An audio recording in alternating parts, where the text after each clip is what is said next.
L-Italja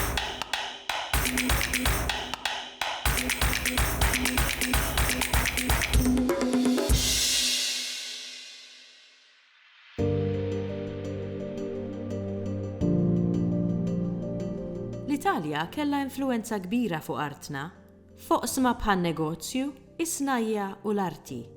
F'din ir-rokna niltaqgħu mal-professur Joseph Brincat sabiex nitalmu dwar qasam ieħor li fih ġejna influenzati sew mill-Italja, jiġifieri dwar il-letteratura Maltija.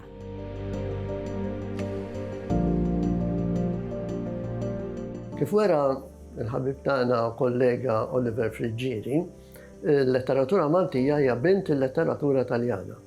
Dak iż-żmien li jkollok kultura, anzi addirittura li tkun taf tikteb u taqra, kien ifisser illi tikteb u taqra bit-Taljan u bil-Latin, għax il-Latin ukoll kien obbligatorju dak iż-żmien.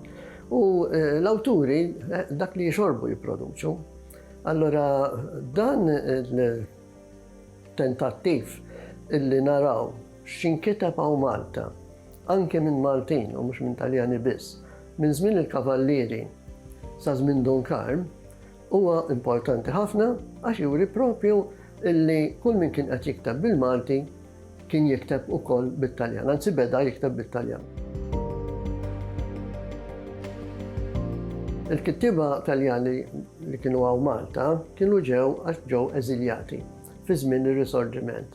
Daw ġeneralment kellhom jaħarbu minn pajjiżhom propju għax kienu qegħdin jaħdmu biex ikun hemm l-Italja unifikata. Fil-waqt li pereżempju fi Żqallija kienet taħt il-Borboni tar-Re ta' Napli. Allura daw kienu nies, l-ewwel ħaġa kienu idealisti. It-tieni kellhom kultura kbira.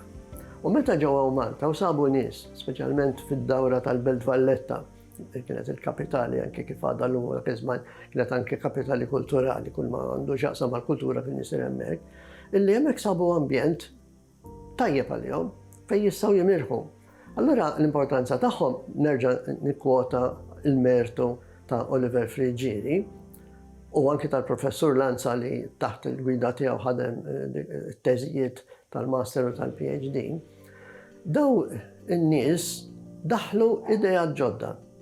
Idejat ġodda bħalma huma ir-romantiċiżmu. Fi żmien il-kavallieri ma kienx jeżisti ovvjament. Issa meta tajt ir-romantiċiżmu għandek l-interess fil-passat. Allura bdew jiktbu huma l-ewwel stejjer fuq il-passat ta' Malta. Beroj Maltin, ambjentati f'Malta, però bit-Taljan. Bil-mod il-mod mbagħad awturi Maltin bdew jaqilbuhom għal-Malti u mbagħad it-tielet pass jiktbu bħalhom, però direttament bil-Malti.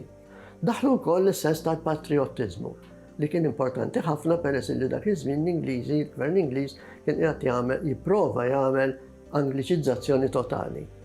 Bekk il-lingwa Taljana u l-kultura Taljana servew ta' tarka biex il-Maltin iżommu l-identità tagħhom ma jiġux Angliċizzati totalment kif kien sar fl-Irlanda u bekk iżommu dawk l-idejat li wara ċertu żmien ovvjament waslu sal-indipendenza u r-Repubblika.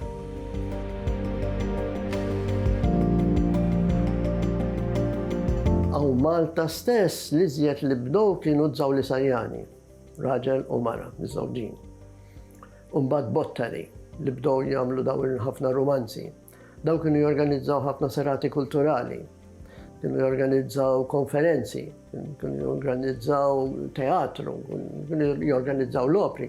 L-opra dak iż-żmien kienet importantissima, malli opra toħroġ fl-Italja mill-ewwel siba Malta għax kien hawn kuntatti tajbin ħafna.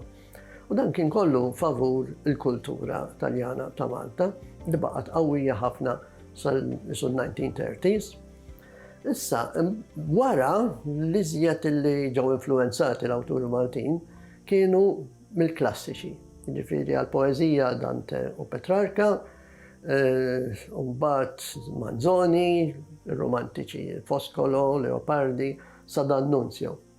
Dawna kienu baqgħu influenzaw ħafna sal-epoka ta' żmien Dunkarm ngħidu hekk.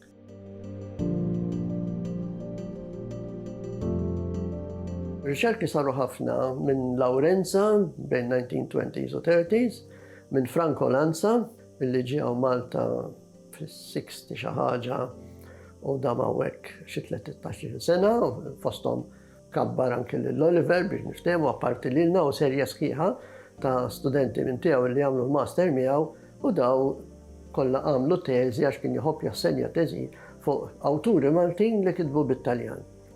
Jew inkella awturi Maltin illi urew ħafna exposure għall-letteratura Taljana. Illum il-ġurnata għatanna anki korsijiet għaw l-Università fej natu każ anki nħampruvaw naraw nżommu ħajja din it-tradizzjoni billi l-istudenti tagħna nżommuhom konxi li għandna tradizzjoni ta' kitba bit-Taljan li tmur lura madwar 500 sena.